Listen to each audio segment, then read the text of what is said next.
నమస్తే నిన్నల్ని welcome to story board. ఎన్నికలు దగ్గర పడుతున్న కొద్దీ తెలుగు రాష్ట్రాల్లో నేతల మధ్య మాటల తూటాలు పేలుతున్నాయి. ఏపీలో పార్టీలు ఢీ అంటే ఢీ అంటున్నాయి. తెలంగాణలో సవాళ్ల పర్వం నడుస్తోంది. జాతీయ స్థాయిలోనూ ఉన్నట్టుండి వాడి వేడి వ్యాఖ్యలొస్తున్నాయి. ఈ మాటల యుద్ధం పోలింగ్ పై ఎలాంటి ప్రభావం చూపుతుంది అనేది ఇవాల్టి స్టోరీ బోర్డులో చూద్దాం. ఏపీలో అధికారం కోసం హోరాహోరీ పోరాటం నడుస్తోంది. వైసీపీ, టీడీపీ తగ్గేదేలే అంటున్నాయి. వాలంటీర్ల దగ్గర నుంచి పాలన, నేతల వ్యక్తిగత గుణగణాలు ఇలా కాదేది మాటల యుద్ధానికి అనర్హం అన్నట్టుగా సాగుతోంది వాడి వేడి రాజకీయం.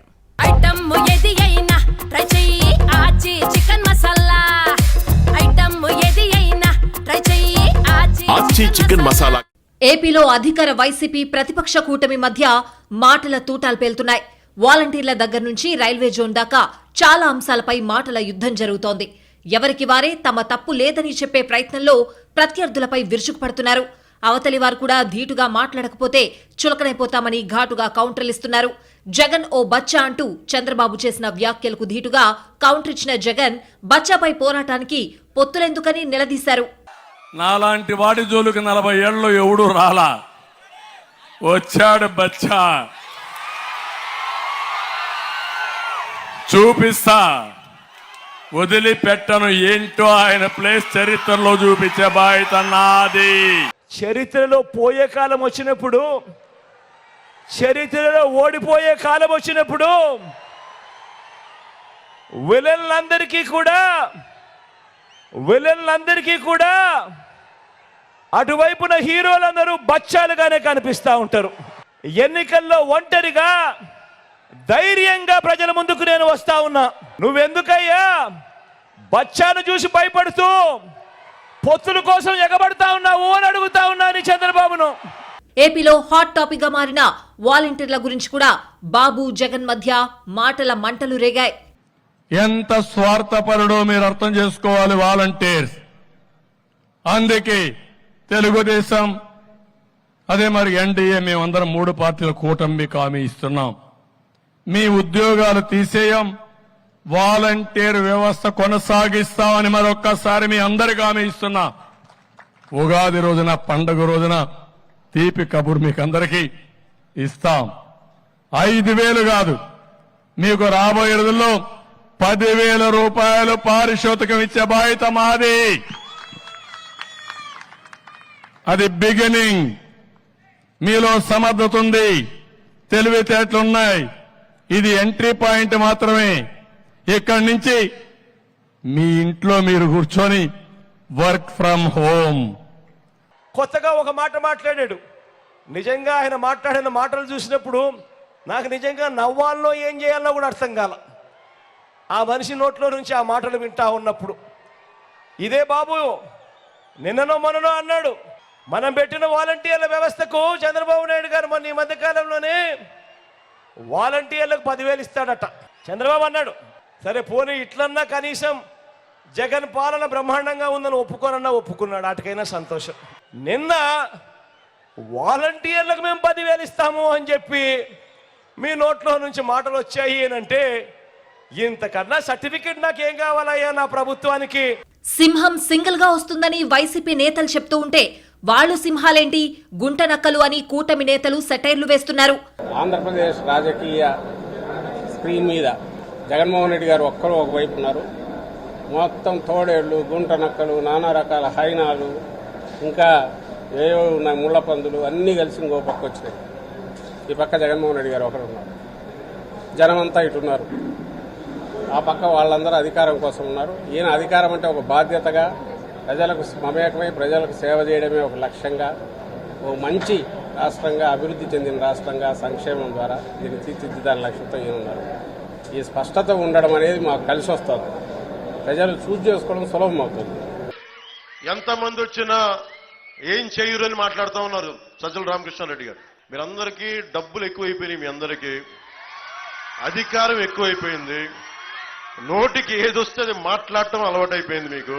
చిరంజీవి గారు జనసేనకి 5 కోట్ల రూపాయలు ఇచ్చి వారి అబ్బాయి రామ్ చరణ్ నువ్వు కూడా డబ్బులు ఇవ్వాలని చెప్పి జనసేనకి నిలబడాలని చెప్తే, నేను ఎన్డీఏ కూటమికి మద్దతు తెలుపుతున్నాను ఒక మాట అనగానే చిరంజీవి వచ్చినా ఎవరు వచ్చినా ఏమవ్వదు, మాకు సింహం సింగిల్ గా వస్తే మీరు గుంట నక్కల సమూహంలా ఉన్నారు తప్ప మీరు సింహాల మీరు? అంతకుముందు తన వారాహి యాత్రను అడ్డుకుంటామన్న వైసీపీ నేతలపై పవన్ సీరియస్ అయ్యారు. పవన్ కు వైసీపీ నుంచి కూడా అంతే ధీటుగా కౌంటర్లు పడ్డాయి. ఇక్కడున్న ఎమ్మెల్యేకి రవ్వు అయిపోయి ఈ మాటలు కూడా మంచి రావట్లేదు, కొంచెం కోపాన్ని ఉంచుకున్నాం. ఇలాంటి ఆకురవుడీలకి మేము భయపడతాం? వారాహి ఎలా వస్తో ఆంధ్ర రోడ్ల మీద చూస్తాం, మీరు తిరుగుతాం మేము చూస్తామా? బెదిరిస్తారా మమ్మల్ని? మేము సుభాష్ చంద్రబోస్ స్ఫూర్తిని నింపుకున్న వాళ్ళం గుండెల్లో. ఇలాంటి ఆకురవుడీల్ని చిటికి నేలతో పక్కన పెడతాం, గుర్తుపెట్టుకోండి. నన్ను మీరు ఆ సభలో మాట్లాడిన మాటలేంటి? నన్ను బూతులు కాదా? మీ ఇష్టం, మీరు సినిమా హీరో, మీరు చాలా గొప్పోళ్ళు, మీరు మాత్రం నన్ను ఏరా ఒరే సన్నాసి ఎదవా మీ ఇష్టం వచ్చినట్టు తిడతారు. నేను అన్నీ మూసుకు కూర్చోవాలి. నేను పౌరుషంగా కాపెట్టినా కదా, ఎందుకు మూసుకు కూర్చుంటాను? మీరు అట్టు పెడితే అట్టున్నారు పెడతా. చంద్రబాబు కూడా వైసీపీ నేతల్ని టార్గెట్ చేస్తూ ఘాటు వ్యాఖ్యలు చేశారు. అటు వైసీపీ నేతలు కూడా బాబు వ్యాఖ్యలకు కౌంటర్లిచ్చారు. ఇక్కడ వ్యక్తిగత వ్యవహార శైలి గురించి కూడా మాటల యుద్ధం జరిగింది. ఇద్దరు కూడా మంత్రులుగా నిలబెట్టారు. ఒకడు బూతుల నాని, ఒకడు నీతుల నాని. ఇద్దరిని గురించి మీరు చూశారు. ఇక్కడున్నాడు ఈ నీతుల నాని. మాట్లాడితే చెప్పు తీసుకొని, 2 చెప్పులు తీసుకొని కథలుగా చూపిస్తా ఉంటాడు. నేను అడుగుతున్నా, నీతుల నాని, నీకు పదవి ఇచ్చింది పవన్ కళ్యాణ్ తిట్టడానికని అడుగుతున్నా, నన్ను తిట్టడానికని అడుగుతున్నా. 2020 సంవత్సరం వరకు చంద్రబాబు నాయుడు గారి కుర్చీలో పక్కన కూర్చోబెట్టుకుని ప్రతిసారి ప్రతి ఎన్నికల్లో సీట్ ఇచ్చి గెలిపించుకుని తనతో పాటు తిప్పుకుని రాజకీయాలు నడిపి ఇవాళ జగన్మోహన్ రెడ్డి గారి మీదకి బురద పూసేటువంటి కార్యక్రమం ఏమంటారు? తప్పుడు మాటలు కాదా ఇవన్నీ? చంద్రబాబు నాయుడు గారు తప్పుడు మాటలు కాదా ఇవి అంటున్నా? అంటే మీ దగ్గరుంటేనేమో గంగా నదిలో స్నానం చేసినట్ట. అనుకోకుండా విభజన హామీల్లో కీలకమైన రైల్వే జోన్ గురించి కూడా వాడివేడి రాజకీయం నడిచింది. ఏపీ వచ్చిన కేంద్ర మంత్రి పీయూష్ గోయల్ 5 ఏళ్ల క్రితమే జోన్ మంజూరైనా రాష్ట్ర సర్కార్ భూమి ఇవ్వలేదనడం దుమారం రేపింది. కేంద్ర మంత్రులు కూడా అవాస్తవాలు మాట్లాడుతున్నారని మండిపడ్డ వైసీపీ నేతలు రాష్ట్ర ప్రభుత్వం భూమి ఇచ్చేసిందని బదులిచ్చారు. Government also delivered on the promise to establish a separate railway zone in Visakhapatnam for Andhra Pradesh. After bifurcation, that decision was taken when I was the railway minister. Even though the zone has been approved now almost 5 years back, the YSRCP government has not yet in 5 years provided us land to situate the headquarters in Visakhapatnam. Therefore, we could not complete the bifurcation and setting up of the separate zone. ఏదైతే వారు మాట్లాడిన మాటలని తీవ్రంగా ఖండిస్తున్నాం. దయచేసి ఒక కేంద్రం బాధ్యతలో ఉన్న కేంద్ర మంత్రిగా ఉన్న వ్యక్తులు ఇలాంటి ఇన్ఫర్మేషన్ లేకుండా, వాస్తవ పరిస్థితులు తెలుసుకోకుండా ప్రభుత్వాల మీద వచ్చి ఇలా నేను మాట్లాడడం అనేది సమంజసం కాదు. 19లో మా ప్రభుత్వం వచ్చిన తర్వాత మళ్ళీ దాని మీద ఎవరైతే అక్కడ కొంతమంది హక్కుదారులు, మేము హక్కు మాకుంది, మాకు ఇక్కడ డిఫామ్ పట్టాలు ఇచ్చారు, లేదా ఇంకో పట్టాలు ఆక్యుపేషన్ ఉందని ఎవరైతే చెప్పుకొస్తున్నారో వాళ్ళందరినీ వికెట్ చేయించి రైల్వే వాళ్ళు, జీవీఎంసీ వాళ్ళు కలిపి జాయింట్ ఇన్స్పెక్షన్ చేసి వాళ్ళకి వచ్చి ల్యాండ్ అప్ చెప్పాం ఈ సంవత్సరంలో. ఇలా అది ఇది అనే తేడా లేదు. అంశం ఏదైనా నేతలు మాత్రం మసాలా కలిపి మాటల తూటాలు పేలుస్తున్నారు. వై నాట్ 175 అంటున్న వైసీపీ ఎలాగైనా అధికారం దక్కించుకోవాలని కూటమి ఏ విషయంలోనూ తగ్గకుండా మాటల యుద్ధానికి తొడగొడుతున్నాయి. తెలంగాణలో జరిగేది లోక్సభ ఎన్నికలైనా అసెంబ్లీ ఎన్నికలకు మించిన వేడి కనిపిస్తోంది. నేతల మధ్య సవాళ్ల పర్వం నడుస్తోంది. గెలిచే సీట్లు, విధానాలు, హామీలు ఇలా ప్రతి అంశంపైన పార్టీలు సవాళ్లు విసురుకుంటున్నాయి. దమ్ముంటేరా చూసుకుందామని నేతలు పేట్రేగిపోతున్నారు. తెలంగాణలో అసెంబ్లీ ఎన్నికల ఫలితాల గురించి పార్టీలన్నీ మర్చిపోయాయి. లోక్సభ ఎన్నికల్లో ఫ్రెష్ గా బల నిరూపణ చేసుకోవాలని చూస్తున్నాయి. అందుకోసం ప్రత్యర్థులపై వీలైనంత దుమ్మెత్తిపోస్తున్నాయి. ఇక్కడ జాతీయ పార్టీలు కూడా బలంగా ఉండడంతో లోకల్ అంశాలతో పాటు జాతీయ అంశాలపైన మాటల యుద్ధం జోరుగా సాగుతోంది.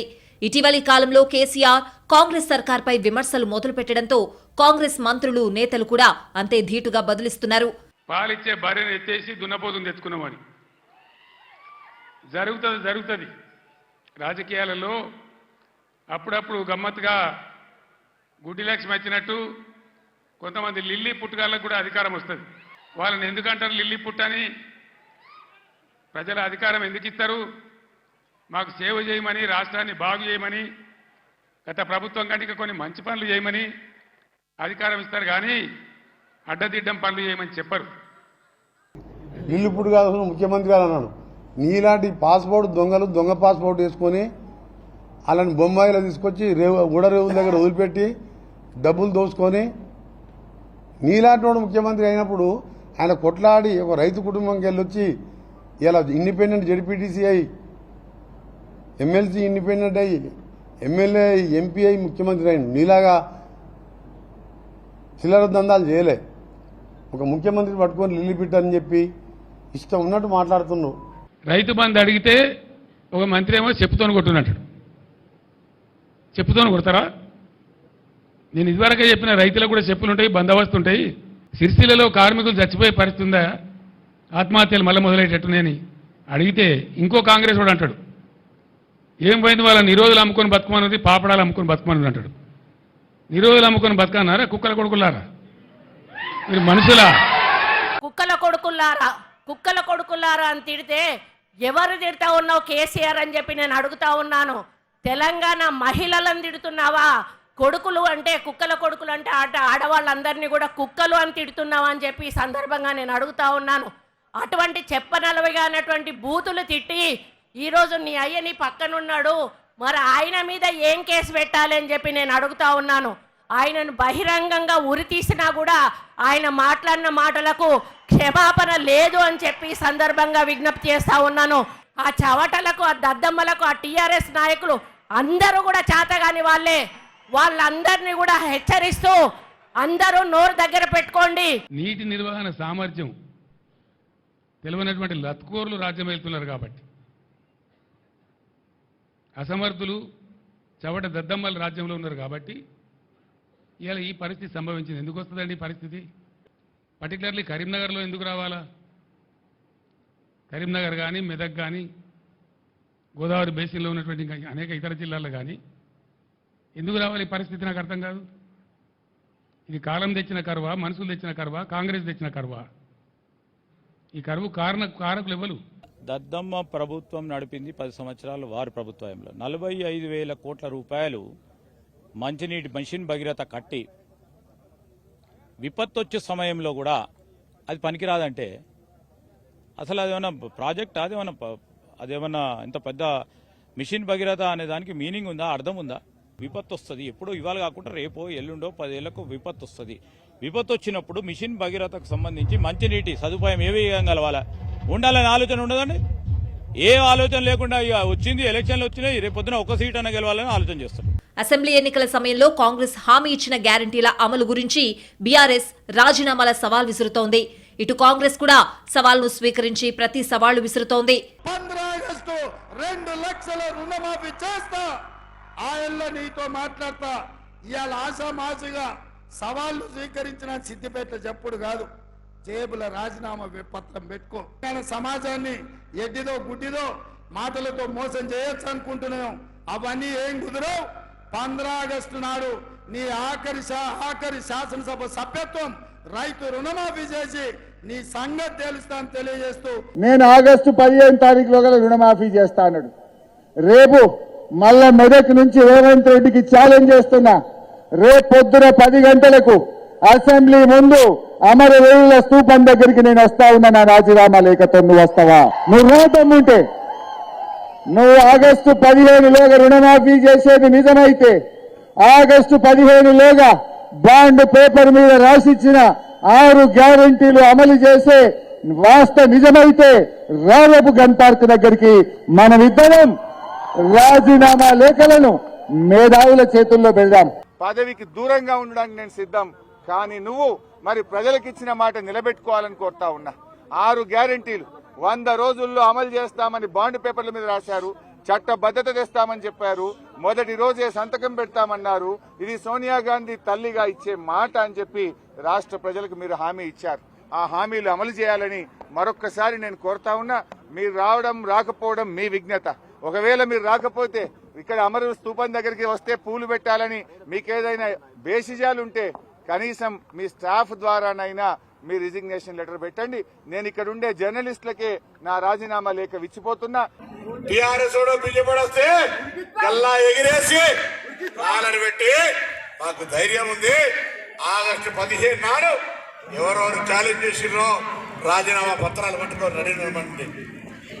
ఆగస్టు 15 లోపల 2 లక్షల రూపాయల రుణమాఫీతో పాటుగా రాబోయే వర్షాకాలం పంటకు అన్ని పంటలకు 500 రూపాయల బోనస్ వరి ధాన్యానికి అందించిన మాట మనం చేస్తాం.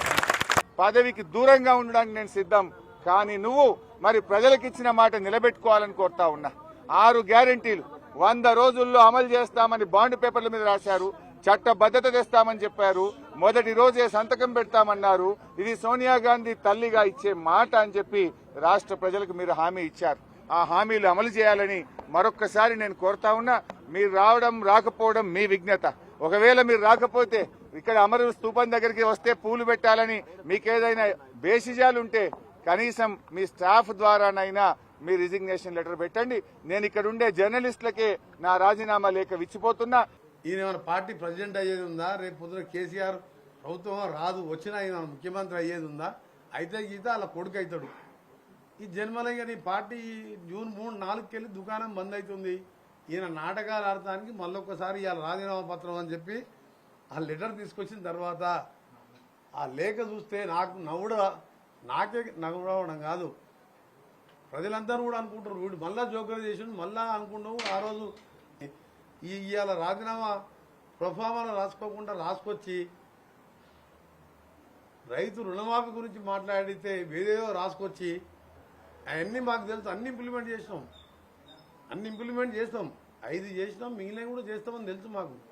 ఎవరు ఎన్ని ఎంపీ సీట్లు గెలుస్తారనే విషయంపై కూడా బీఆర్ఎస్, కాంగ్రెస్ సవాలంటున్నాయి. తప్పకుండా మళ్ళా మన రాజ్యమే వస్తుంది, అనుమానం లేదు. ఎవడు కూడా ఆపలేడు. బ్రహ్మాండంగా తెలంగాణ మనం కలగన్న బంగారు తెలంగాణ అయ్యేదాకా మనం అద్భుతంగా తీసుకొని పోవాలి. ఇవాళ 10-12 ఎంపీలు మనం గెలిస్తే తెలంగాణలో భూమి ఆకాశం ఒకటి చేసేంత పోరాటం చేస్తాను నేను మనవి చేస్తా ఉన్నాను. మీరిచ్చే బలంతోనే కేసీఆర్ కానీ బీఆర్ఎస్ కానీ పోరాటం చేయగలుగుతారు, మీకు న్యాయం చేయగలుగుతారు, హామీలు అమలు చేయించగలుగుతారు, ఈ కాంగ్రెస్ ప్రభుత్వం మెడలు వంచగలుగుతారు, రైతులకు న్యాయం జరుగుతుంది, కరెంటు చక్కగా వస్తుంది. మిమ్మల్ని మీరు 104 నుంచి 39 ఎమ్మెల్యేలకు వచ్చిండ్రు. 39 నుంచి 25 ఎమ్మెల్యేలు మాతో చేరుతున్నారు. ఈ పార్లమెంట్ ఎలక్షన్స్ లో మీకు వచ్చే సంఖ్య 0. ఆ తర్వాత బీఆర్ఎస్ పార్టీ క్లోజ్ చాప్టరు. ఇక మీరు మాటికి ఏదేదో మాట్లాడితే కుదరదు. ఏదో మాకు 8 నుంచి 12 సీట్లు వస్తాయి, నేను మళ్ళా ముఖ్యమంత్రి అవుతా అంటున్నాడు. అది అసలు జోక్ ఆఫ్ ద సెంచరీ. మీకు వచ్చే సీట్లు 0. మీకు 15 సీట్లో 3వ స్థానం డిపాజిట్ పోతున్నది. ఇక మళ్ళా మీరు ఆ కళల్లో మీరు జీవించడం కూడా ఇది మీరు అది మానుకోవాలని చెప్పి మేము సలహా ఇస్తున్నాం. ఎంపీ సీట్ల విషయంలో సుపారీ ఇచ్చారని కూడా సరికొత్త ఆరోపణల పర్వం మొదలైంది. రాజకీయ సుపారీ అనే పదం కొత్తగా వింటున్నామని విశ్లేషకులు కూడా అభిప్రాయపడుతున్నారు. ఈ సుపారీకి కవిత బెయిల్ కూడా కలిపేసి మరింత మసాలా అద్దుతున్నారు నేతలు. కేసీఆర్ బిడ్డ బెయిల్ కోసం ఇవాళ కాంగ్రెస్ ను ఓడించడం కోసం 5 పార్లమెంట్లలో చంద్రశేఖర్ రావు నరేంద్ర మోడీని గెలిపించడానికి సుపారీ తీసుకొని బీఆర్ఎస్ కార్యకర్తలు ఇవాళ బొందబెట్టి వాళ్ళ ఆత్మ గౌరవాన్ని మోడీ కాళ్ళ దగ్గర తాకట్టు పెట్టిండు. సుపారీలు తీసుకునే అలవాటు రేవంత్ రెడ్డికి ఉన్నది. ఎందుకు ఈ మాట అంటే 3 బై ఎలక్షన్లు జరిగినాయి. దుబ్బాకలో కాంగ్రెస్ డిపాజిట్ పోయింది, నువ్వు సుపారీ తీసుకున్నావు. హుజురాబాద్లో కాంగ్రెస్ డిపాజిట్ పోయింది, నువ్వు సుపారీ తీసుకున్నావు. మునుగోడులో నీ డిపాజిట్ పోయింది, నువ్వు సుపారీ తీసుకున్నావు.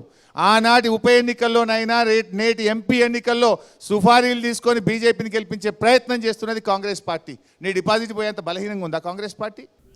ఎవరికి బీ టీం అనే అంశం కూడా పార్టీల మధ్య చిచ్చు రాజేస్తోంది. అసెంబ్లీ ఎన్నికల్లో కూడా బీ టీం గురించి చర్చ జరిగినా ఇప్పుడు అది మరింత జోరందుకుంది. సభలలోనే వణుకుడు చూస్తే తిరగబడ్డ జనం తెలంగాణలో 2 కూడా రావని లెక్కేసుకొని మర్చిపోయేది సర్వే రిపోర్ట్లు వస్తున్నాయి, కాంగ్రెస్కు 2 సీట్ల కన్నా ఎక్కువ రావు అని. పోతా ఉన్నారు. మీ పార్టీ పరిస్థితి బాగాలేక ప్రజల్లో మేము ఇంకా బతికే ఉన్నాం చెప్పుకుంటాం. జాతీయ స్థాయిలో హాట్ టాపిక్ గా ఉన్న ముస్లిం రిజర్వేషన్లపై తెలంగాణలో జాతీయ పార్టీల నేతల మధ్య మాటల తూటాలు పేలుతున్నాయి. भारतीय जनता पार्टी ने निर्णय किया है कि मुस्लिम रिजर्वेशन जो यहां पर टीआरएस और कांग्रेस ने किया है, हम उसको समाप्त कर एससी, एसटी और ओबीसी का रिजर्वेशन करने का काम भारतीय जनता पार्टी करेगी. ये हमने तय किया है. నరేంద్ర మోడీ ఒక మాట చెప్తున్నాడు. ఇవాళ సిద్దిపేటలో అమిత్ షా మాట్లాడిండు, నిన్న నరేంద్ర మోడీ మధ్యప్రదేశ్లో మాట్లాడిండు రిజర్వేషన్లు రద్దు చేస్తామని. ఎందుకు బీజేపీ వాళ్ళు 400 సీట్లు కావాలంటున్నారు? 400 సీట్లు వస్తే పార్లమెంట్లో 2/3 మెజారిటీ వస్తే కాంగ్రెస్ పార్టీ ఇచ్చిన ఎస్సీ, ఎస్టీ రిజర్వేషన్లు, ఓబీసీ మైనారిటీ రిజర్వేషన్లను ఇవాళ రిజర్వేషన్లను రద్దు చేయాలన్న ఆలోచనతోటి ఈరోజు బీజేపీ కుట్ర చేస్తున్నది. ఈ ఎన్నికలు కేంద్రంలో ప్రభుత్వం ఏర్పాటు చేయడానికి కాదు, ఈ ఎన్నికలు 70 సంవత్సరాలు అమలు చేసిన రిజర్వేషన్లను రద్దు చేయాలని భారతీయ జనతా పార్టీ కంకణం కట్టుకొని ఈరోజు ఆ ప్రయత్నం చేస్తుంది. నరేంద్ర మోడీ ఒక మాట చెప్తున్నాడు, సిద్దిపేటలో అమిత్ షా మాట్లాడిండు, రిజర్వేషన్లు రద్దు చేస్తామని. ఎందుకు బీజేపీ వాళ్ళు 400 సీట్లు కావాలంటున్నారు? 400 సీట్లు వస్తే పార్లమెంట్లో 2/3 మెజారిటీ వస్తే కాంగ్రెస్ పార్టీ ఇచ్చిన ఎస్సీ, ఎస్టీ రిజర్వేషన్లు, ఓబీసీ మైనారిటీ రిజర్వేషన్లను రద్దు చేయాలన్న ఆలోచనతోటి ఈరోజు బీజేపీ కుట్ర చేస్తున్నది. ముస్లిం రిజర్వేషన్ ఎత్తేస్తారంటున్నాడు. బరాబర్ ఎత్తేస్తాం. మేము చెప్పడం కాదు, అది రాష్ట్ర హైకోర్టు మతపరమైన రిజర్వేషన్స్ రాజ్యాంగ విరుద్ధమని తీర్పునిచ్చింది. కిషన్ రెడ్డి, అమిత్ షా గారు, భారతీయ జనతా పార్టీ చెప్పేది కాదు, ఇది రాష్ట్ర న్యాయస్థానం తీర్పిచ్చింది. చంప మీద కొట్టినట్టు కాంగ్రెస్ పార్టీకి తీర్పిచ్చింది. ఎంఐఎం, బీజేపీ నేతల మధ్య కూడా మాటల యుద్ధం జరుగుతోంది. 2 పార్టీలు హైదరాబాద్ ఎంపీ స్థానంలో గెలుపును ప్రతిష్టాత్మకంగా తీసుకోవడంతో సవాళ్ల పర్వం షురూ అయింది. అరెస్టులు, జైళ్ల గురించి కూడా మాట్లాడుతూ భావోద్వేగాలు పండించే ప్రయత్నం చేస్తున్నారు నేతలు. हमको परवाह नहीं, हमको डर नहीं है, लेकिन कैसे हालात हैं नहीं मालूम कि हमारी मौत कैसे होगी. नहीं मालूम कि क्या अकबरुद्दीन ओवैसी को भी जहर दे के जेल में मार दिया जाएगा, या नहीं मालूम कि असदुद्दीन ओवैसी, अकबरुद्दीन ओवैसी को भी जेल में डालकर दवाखाने को. నా గురించి నేను నేను భయపడుతున్నానా లేదా అడగండి, నేను సమాధానం ఇస్తా. ఆయన భయపడుతున్నాడా లేదా అంటే మరి అది ఆయనకే తెలియాలి కదా. మరొక స్త్రీని చూసి భయపడుతున్నాడా మరి ఆయనకే తెలియాలి. పెద్ద పెద్ద సెక్యూరిటీ చుట్టూరా పెట్టుకొని పెద్ద పెద్ద వాళ్ళతో తిరిగి అతనికి అంత భయం ఉంటే అతనితో ఢీకొని మరి నేను ఎలా ఉండాలి? కానీ నేను ఎప్పుడంత బేలగా మాట్లాడలేదే, కాబట్టి నాకు అలా మాట్లాడేవాళ్ళు అలా ఉంటారని కూడా నాకు ఆశ్చర్యంగానే ఉంది. మరి తెలంగాణ ఎన్నికల ప్రచారంలో జాతీయ అంశాలతో పాటు ప్రాంతీయ విషయాలపైన సమాంతరంగా చర్చ జరుగుతోంది. పార్టీలు, నేతల మధ్య చర్చే శృతిమించి రాగానపడి సవాళ్ల పర్వానికి, అట్నుంచి మాటల యుద్ధానికి దారితీస్తోంది. జాతీయ స్థాయిలోనూ ఈసారి ఎప్పుడూ లేని విధంగా మాటల తూటాలు పేలుతున్నాయి. మైనార్టీ రిజర్వేషన్ల దగ్గర నుంచి మంగళసూత్రాల దాకా దేన్ని వదలటం లేదు నేతలు. ఎప్పుడూ ప్రాంతీయ స్థాయి నేతలు హాట్ కామెంట్స్ చేస్తారు, కానీ ఈసారి అంతకు మించి అనేలా ఉంది జాతీయ నేతల తీరు. ఎన్నికలంటే వాడివేడి ప్రసంగాలు ఉండాల్సిందే అని ఫిక్స్ అయ్యారు నేతలు. ప్రాంతీయ నేతల స్ఫూర్తితో జాతీయ నేతలు కూడా చెలరేగిపోతున్నారు. ఎప్పుడూ లేని విధంగా ప్రధానితో పాటు జాతీయ పార్టీ అధ్యక్షుడికి కూడా ఈసీ నోటీసులు ఇవ్వాల్సి వచ్చింది. అంటే ఆ స్థాయిలో నేతలు రాజకీయ వేడి పుట్టిస్తున్నారు. కాంగ్రెస్ మేనిఫెస్టోలో పెట్టిన పునః పంపిణీ అనే పదం రాజకీయ దుమారానికి దారితీసింది. మెజారిటీ జనం ఆస్తులపై కాంగ్రెస్ సర్వే చేసి మిగతా వారికి పంచుతుందంటూ బీజేపీ అగ్రనేతలు ప్రచారం మొదలుపెట్టారు. దీనికి కాంగ్రెస్ కూడా ధీటుగా కౌంటర్లిస్తోంది. ఆఖరికి మంగళసూత్రాల మీద కూడా జాతీయ నేతలు మాట్లాడడం మాటల మంటలకు పరాకాష్ట. కాంగ్రెస్ एक्सरे कराने वाली एक्सरे, मालूम है ना, उनके नेता बोल रहे एक्सरे करेंगे और आपके लॉकर में क्या पड़ा है वो खोज के निकालेंगे, आपके घर में क्या पड़ा है वो खोज के निकालेंगे। अगर माताओं बहनों ने थोड़ी पूंजी बचाई होगी और अनाज के डिब्बे में रखती हैं तो एक्सरे करके वो भी खोज के निकालेंगे। लॉकर में रखे आपके गहने हो, महिलाओं का मंगलसूत्र हो, कांग्रेस सब कुछ खोजने में लगेगी और फिर कहती है हम इसे छीन लेंगे और फिर उसको बांट देंगे। मैंने सिर्फ ये कहा कि टेस्ट करते हैं अन्याय कितना है। एक्सरे से क्या बटेगा, कैसे बटेगा? एक्सरे से सिर्फ 90% को यह पता लगेगा कि उनकी भागीदारी कितनी है। अब सारे के सारे देशभक्तों को यह अच्छा लगना चाहिए। देशभक्त क्या चाहता है? देशभक्त देश में न्याय चाहता है। देशभक्त अन्याय थोड़ी चाह सकता है। उन्होंने कहा है कि अगर कांग्रेस की सरकार बनेगी तो हर एक की प्रॉपर्टी का सर्वे किया जाएगा। हमारी बहनों के पास सोना कितना है उसकी जांच की जाएगी, उसका हिसाब लगाया जाएगा। हमारे आदिवासी परिवारों में चांदी होती है, सिल्वर कितना है उसका हिसाब लगाया जाएगा। सरकारी मुलाजिमों के पास कितना जगह है, क्या है, पैसे कहाँ है, नौकरी कहाँ है, उसकी जांच की जाएगी।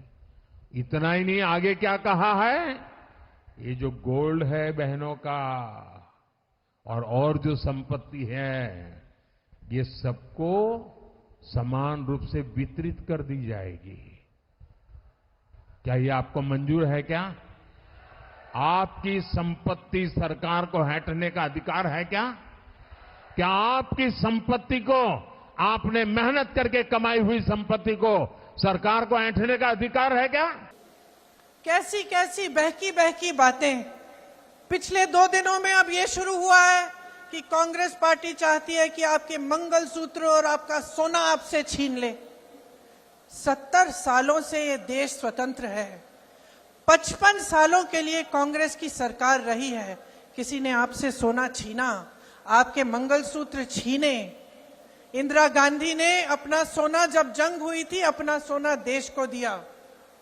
मेरी मां का मंगलसूत्र इस देश को कुर्बान हुआ है। పార్లమెంట్ ఎన్నికల్లో ఏ పార్టీ ఎన్ని సీట్లు గెలుస్తుంది అనేది రాహుల్ ఓ అంచనా చెప్తే బీజేపీ నేతలు దాన్ని కొట్టిపారేశారు. मैं सीट्स का प्रेडिक्शन तो नहीं करता हूं, जनरल बात कह सकता हूं कि बीजेपी को, मुझे लग रहा था 15-20 दिन पहले कि 180 से 180 तक जाएंगे, अब मुझे लग रहा है 150 तक जाएंगे। हर स्टेट में हमें रिपोर्ट मिल रही है कि हमारा चुनाव इंप्रूव कर रहा है और अंडर करंट है। ગાંધીનગર લોકસભા ક્ષેત્રના તમારા જનપ્રતિનિધિ તરીકે ઉમેદવારી નોંધાવવાની છે। મારી સાણંદના સૌ મતદાતાઓને હૃદયપૂર્વકની વિનંતી છે કે નરેન્દ્ર મોદીના હાથ મજબૂત કરવા માટે આપણા નરેન્દ્રભાઈને ત્રીજી વાર વડાપ્રધાન બનાવવા માટે અને 400 પાર કરવા માટે తెలుగు రాష్ట్రాల్లో అంటే మే 13తో పోలింగ్ ముగుస్తుంది. కానీ జాతీయ స్థాయిలో సుదీర్ఘంగా 7 దశల పోలింగ్ జరగాల్సింది. జూన్ వరకు రాజకీయ వేడి కొనసాగే అవకాశం ఉంది. ప్రస్తుతం ఇంకా 2వ దశ పోలింగ్ సమయంలోనే ఉన్నాం. ఇప్పుడే జాతీయ నేతలు కూడా ఇంతగా రెచ్చిపోతే ఇక తుది దశ పోలింగ్ వచ్చేసరికి ఇంకెలా మాట్లాడతారోననే చర్చ జరుగుతోంది.